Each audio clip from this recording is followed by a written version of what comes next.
Wives, in the same way, submit yourselves to your own husbands, so that if any of them do not believe the word, they may be won over without words by the behavior of their wives, when they see the purity and reverence of your lives.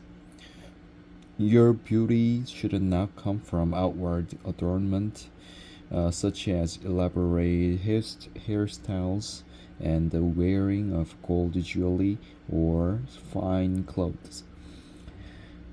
Rather, it should be that of your inner self, the unfading beauty of a gentle and quiet spirit, which is of great worth in God's sight. For this is the way the holy women of the past, who put their hope in God, used to adorn themselves. They submitted themselves to their own husbands, like Sarah, who obeyed Abraham and called him her Lord. You're her daughters if you do what is right and do not give way to fear. Husbands, in the same way, be considerate as you live with your wives, and treat them with respect as the weaker partner and as heirs with you of the gracious gift of life, so that nothing will hinder your prayers. Finally, all of you, be like-minded, be sympathetic, love one another, be compassionate and humble. Do not repay evil with evil or insult with insult. On the contrary, repay evil but with blessing, because to this you were called, so that you may inherit a blessing. For whoever would love life and see good days must keep their tongue from evil and their lips from deceitful speech. They must turn from evil and do good. They must seek peace and pursue it. For the eyes of the Lord are on the righteous, and his ears are attentive to their prayer, but the face of the Lord is against those who do evil. Who is going to harm you if you are eager to do good?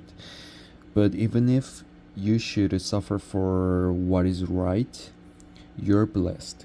Do not fear their threats. Do not be frightened. But in your hearts, revere Christ as Lord. Always be prepared to give an answer to everyone who asks you to give the reason for the hope that you have. But do this with gentleness and respect, keeping a clear conscience, so that those who speak maliciously against your good behavior in Christ may be ashamed of their slander. For it is better, if it is God's will, to suffer for doing good than for doing evil. For Christ also suffered once for sins, the righteous for the unrighteous, to bring the righteous for the unrighteous, to bring you to God.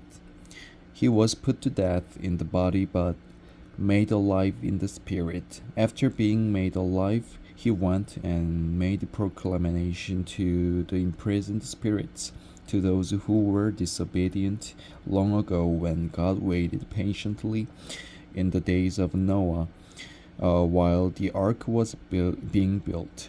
In it, only a few people, 8 in all, were saved through water. And this water symbolizes baptism that now saves you also. Not the removal of dirt from the body, but the pledge of a clear conscience toward God.